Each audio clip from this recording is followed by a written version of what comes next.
Right, I'm going to show you how to adjust some of the parameters and go into some of the inquiry modes to help with people with the actual commissioning of the Ferroli boiler. First of all, we need to know how to get into the parameters. Press the reset button in. You'll see the little Tetris sign on the front.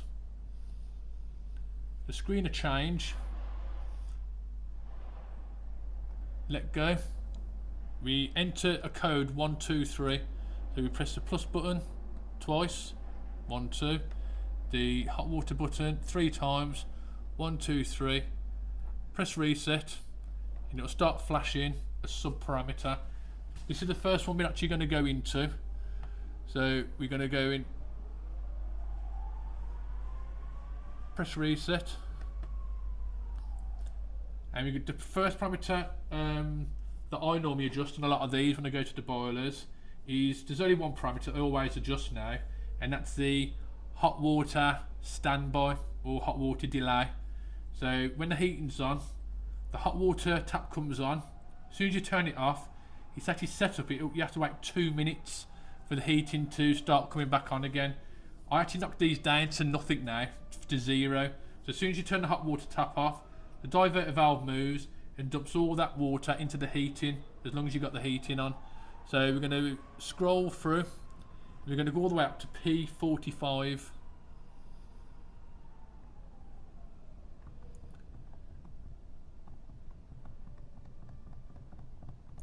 P45. Then we press the right hand side button to enter the parameter. All the new boilers have got 120 seconds, 2 minutes before the heating would fire back up again. So I'm going to knock that down, right the way down to 0.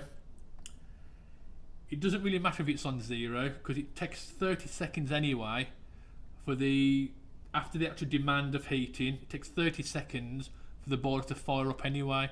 So it has a minimum of at least 30 odd seconds before it fires up. So the 2 minute delay, I'll just get rid of them now. The boiler seems to work just the same, but you do get better heating and quicker.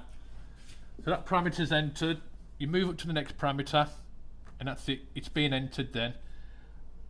We're going to go into the inquiry mode now, what the flow temperatures are, the return temperatures. So I'll press the reset button in.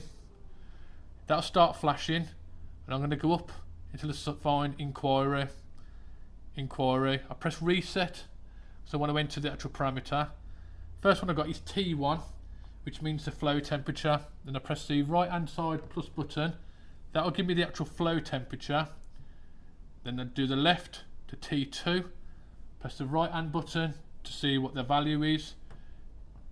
T3, which is the water temperature.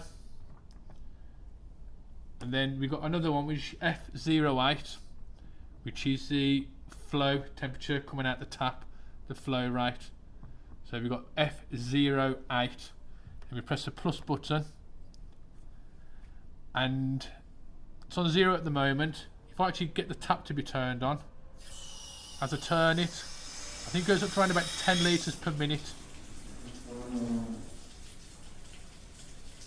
There we go, and it's 10 point, whatever you can read that number as. So it's roughly around about 10 litres per minute it's coming out at the moment. You turn the tap off, and it'll go back down to 0. That's they're good parameters. If you're ever doing commissioning, you can put all these readings straight in the book. You don't even have to put any sensors or clamps on the actual flow and return. You can just get the reading straight away.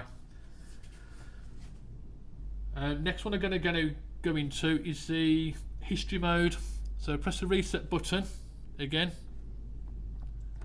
and we're into history mode. Press the reset button to enter. You can scroll up and down with the left hand side buttons, and then you press the right hand side button to see its value. Press the left to go to history 2, and the right hand side button to see its value.